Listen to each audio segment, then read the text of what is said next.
L'idée est somme toute assez simple, puisqu'elle consiste à implanter dans des zones irréversiblement détruites du cœur de nouvelles cellules pour essayer de redonner un petit peu de fonction à ces territoires qui l'ont perdu.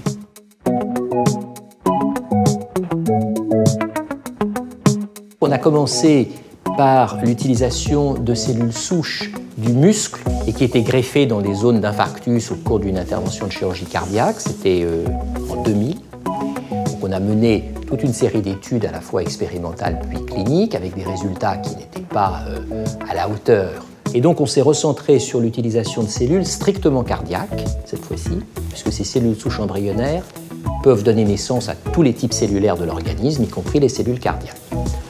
On a donc mené avec succès, puisqu'il est terminé, le premier essai au monde utilisant ces cellules souches embryonnaires différenciées en cellules cardiaques. On s'est rendu compte que leur effet était essentiellement dû aux substances qu'elles sécrétaient.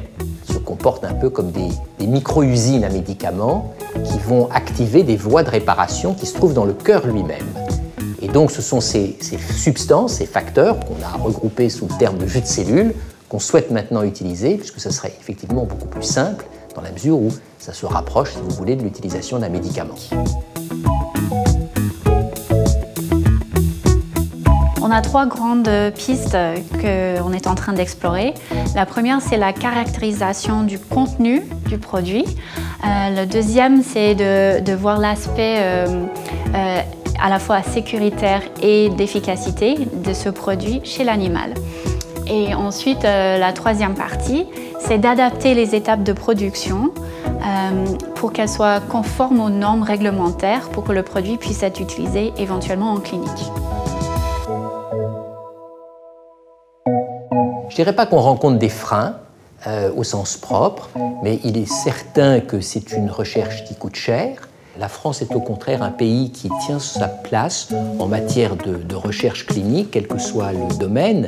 Elle est financée, il y a des financements institutionnels et nous en bénéficions. Cela dit, c'est une recherche qui coûte cher, qui nécessite aussi d'être très réactif, parce qu'on est parfois amené à faire face à des dépenses qui n'étaient pas prévues, et c'est la raison pour laquelle nous sollicitons un financement complémentaire permettant notamment d'étoffer l'équipe sous la forme d'un recrutement, le projet consistant à utiliser ce jus de cellules et à en faire un produit qu'on pourra administrer chez l'homme.